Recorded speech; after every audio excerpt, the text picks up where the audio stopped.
Speaking of this, because you make a great point, I always argue with him about the Stark because I'm like, dude, if you put me on a Stark, I would beat everybody at Supercross. I don't care. Ken Roxon, Sexton, Lawrence, Hunter, Jet, you name them. I'm taking them. Put McGrath in there. I'm smoking them on the Stark. They all know that to be true. Twitch, you agreed. Twitch I said definitely don't agree. I don't think any of them agree.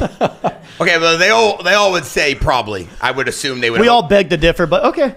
Maybe. I don't know. Maybe they would beat me. Who knows? Yeah, who knows is right. Thank you, Sweden. We'll Appreciate never you. know. I love how Europeans are very common with this, like, yeah, we get it. But we get it. You Americans are stupid as hell. Yeah.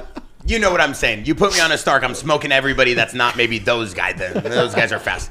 But, like, I just don't understand the concept. Like, do you feel these guys eventually are going to have to realize that this bike is a lot more eco-friendly, a lot more containable in terms of growth for the sport, the industry?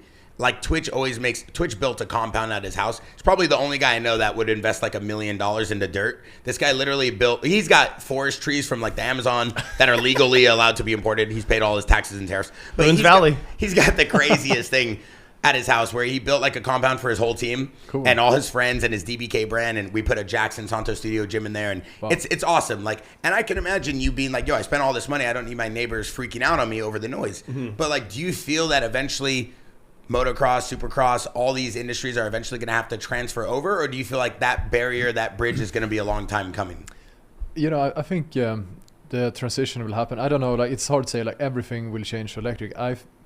I think more or less everything will change to electric eventually, because the bike already now is so damn good. I mean, I'm very biased. Yeah, but well, it's honestly like when everyone was like, when everyone was on 2-strokes and they're like, eventually we're all going to have to ride 4-strokes. So we're not going to make 2-strokes anymore. And everyone was like, there's no way. Like, I'll ride 2-strokes forever. I was one of those guys. I was like, I'll never ride a 4-stroke. Because I remember a 4-stroke being like my dad's 79 XR 500, where I'm like, I would never ride that thing on a ramp, you know? Yeah. So, and that's kind of like where you guys are at.